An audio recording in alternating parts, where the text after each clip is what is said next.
E voltamos com o Show da Tarde. Eu sou Patrícia Duarte, sou hipnoterapeuta clínica e neurolinguista. E o meu convidado agora é o Marcos Aurélio de Souza, advogado. Tudo bem? Seja bem-vindo.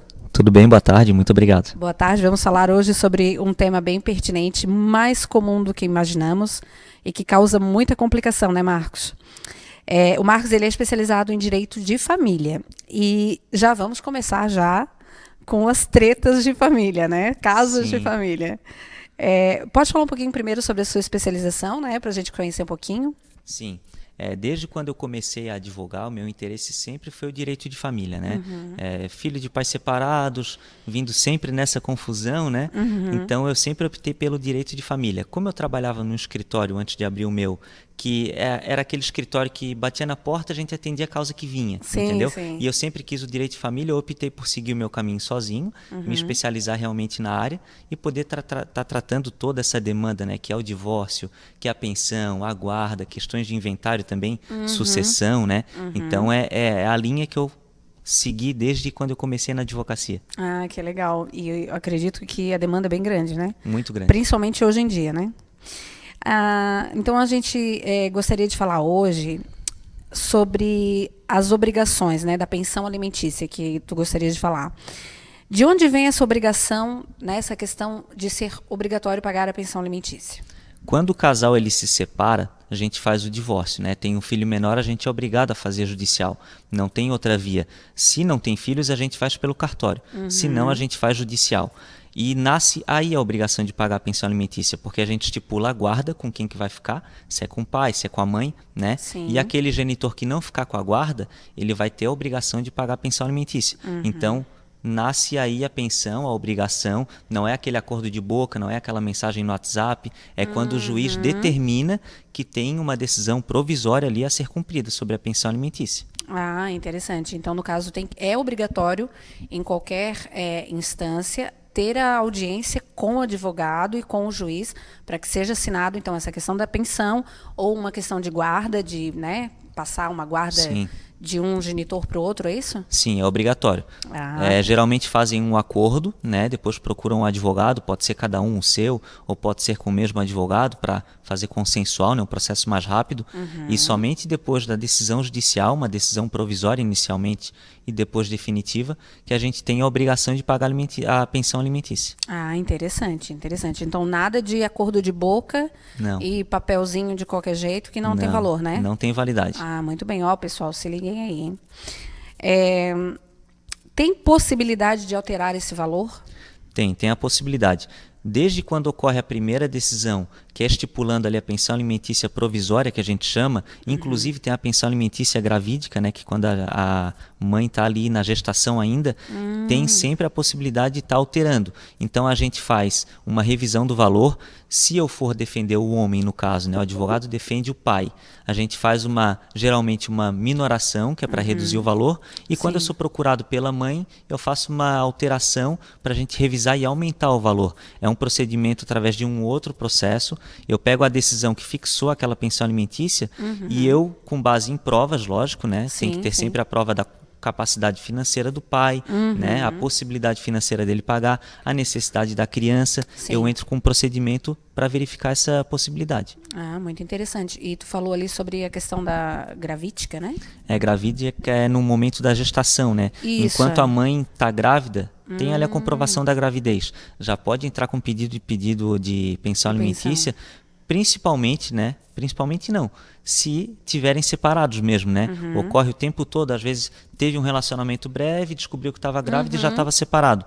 Não tem possibilidade de voltar, que seria o mais ideal, a gente faz o pedido ali de pensão alimentícia gravídica. Ah, interessante, até porque tem muitas mulheres aí que ficam sem auxílio nenhum, o cara vai embora. Esperam nascer, né? O cara vai embora, então durante a gravidez a mulher sim pode pedir a pensão alimentícia, então. Sim, pode, inclusive com pedido liminar, né? Demonstra ali a gravidez, comprova o vínculo que teve com o pai da criança, se necessário faz um exame DNA sem problema nenhum e o juiz já decide ali provisoriamente uma pensão alimentícia. Depois ele converte na pensão para o filho, né? Depois que nascer. Ah, sim, com certeza.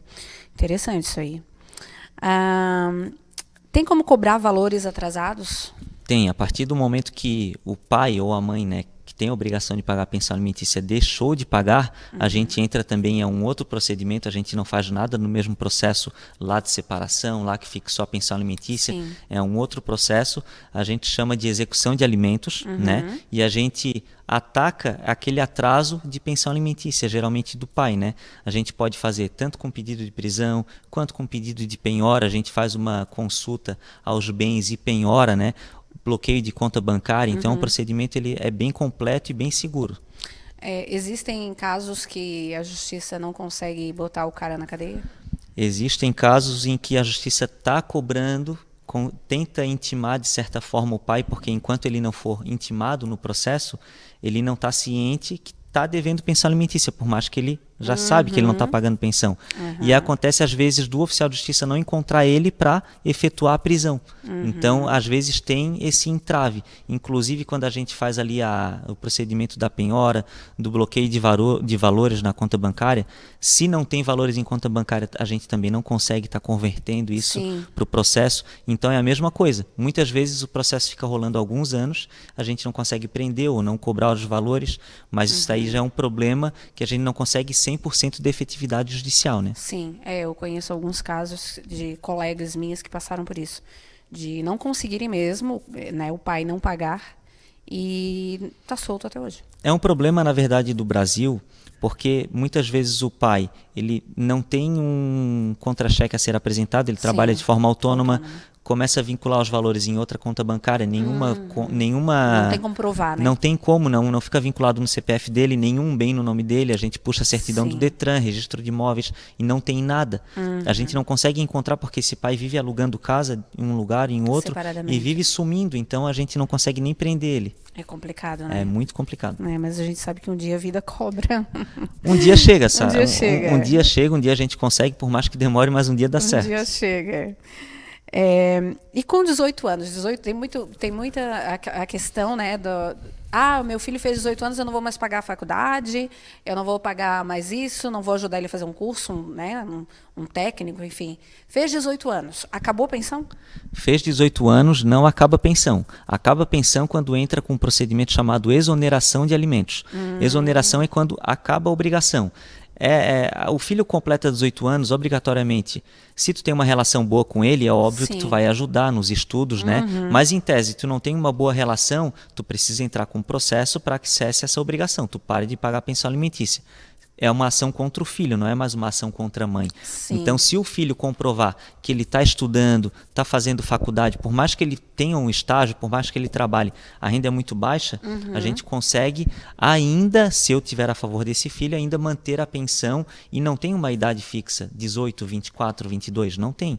Completou 18 anos, continuou os estudos, a partir do momento que ele ou se formar ou adquirir a capacidade financeira sozinho, aí exonera a pensão alimentícia, encerra. Mas enquanto esse filho estiver estudando, esse pai ou essa mãe, eles têm a obrigação de estarem colaborando também com os estudos. Tem obrigação, pode também fazer pedido de cobrança de pensão, execução de pensão com rito da prisão, da penhora, igual, o filho estando de maior, de menor, a gente tem essa possibilidade igual, porque a obrigação alimentar existe ainda, né? Até porque a gente escuta, é uma coisa que a gente escuta muito comumente por aí. Fez 18 anos, eu não tenho mais obrigação de pagar a pensão.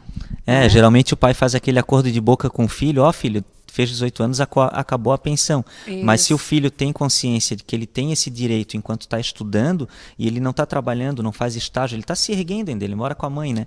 Então ele tem que ter consciência disso, esse jovem, né? Que ele ainda tem direito à pensão alimentícia.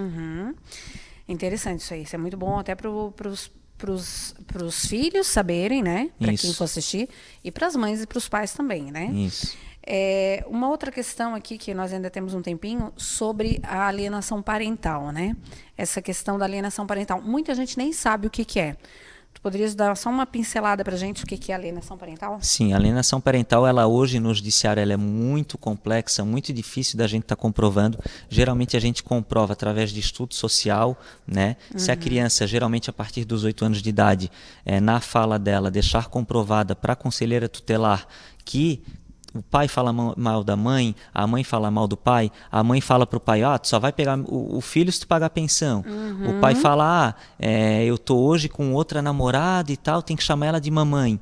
Então, se isso ficar comprovado, realmente tem alienação parental, a gente tem diversos tipos de multa para poder suprir isso, porque é algo que não pode estar fazendo com a criança, né? Mas a alienação parental, no caso, ela é só do pai para o filho, da mãe para o filho, ou dos parentes próximos, tipo os avós paternos ou avós maternos? Geralmente, no judiciário já é difícil a gente buscar essa comprovação quando é pai e mãe. Quando entra na seara avós, tios, já começa a ficar mais difícil ainda, entendeu? Porque geralmente a gente discute a alienação parental já no processo de divórcio. Mas se a gente for fazer separado, nada impede a gente estar configurando isso, tá? É porque quando é criança é mais difícil, mas quando já é um pouquinho mais velho, ele já sabe falar, né? Já sabe contar, minha avó fica falando isso de ti, meu avô fica falando, né? Isso. Eu acho que isso aí acontece também bastante, assim. Isso, aí a gente inclui esse avô e essa avó no polo passivo da ação, né? Vamos supor que você seja mãe e esteja com esse problema com seu filho ou sua filha. Inclui lá os avós paternos no polo passivo da ação junto com o genitor e resolve tudo no mesmo processo. Se for necessário, abre um outro, sem problema nenhum. Então tá. Obrigada pelo esclarecimento, porque é muito importante. Eu daria mais uma hora aí, se fosse um podcast, né? E quando é que fica o teu escritório, né? As suas redes sociais, quais são? Eu trabalho hoje 100% online, né? Trabalho com apoio da OAB, escritórios vinculados à OAB. O meu Instagram é @marcosouza.adv. O meu contato do escritório hoje é 48 988800156.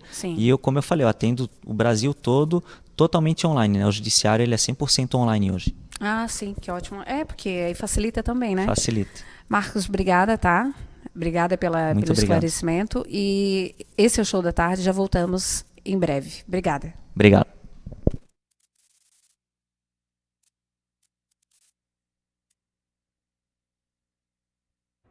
Se você chegou até aqui, é porque você está precisando de um advogado especialista em direito de família, tô certo? Então fica comigo até o final do vídeo e confere todos os serviços que a gente oferece. Primeiro, a gente trata sobre divórcio, dissolução de união estável. A gente tem atuação em cartórios, de formas extrajudiciais, de formas consensuais, sem ter que levar para o judicial, questão litigiosa. Quando envolvem filhos menores de idade, aí não tem jeito, a gente vai para o judicial, mas somos especialistas tanto na questão de acordo, de tratativa de consenso, quanto na questão litigiosa do divórcio e da dissolução da união estável. Além disso, tratamos o que acontece depois do divórcio, o que acontece depois da união estável. Como ficam os bens, como vão ser partilhados isso na prática, né? Porque na teoria todo mundo sabe como funciona, mas na hora da prática, o que precisa saber, nem todo advogado é capaz de fazer com que os seus clientes saibam o que fazer com os bens. Também tem atuação muito forte no direito da criança, onde a gente discute a guarda, a convivência familiar, que são os direitos de visita, né? Tem a questão também da pensão alimentícia, se tem que ganhar mais, se tem que receber menos, se tem que entrar com revisão, exoneração da pensão alimentícia para deixar de pagar, até quando o pai paga a pensão alimentícia para o filho. Então, se você está precisando de um advogado especialista em direito de família, saiba que eu sou especialista em todos esses tipos de causas e eu posso te ajudar.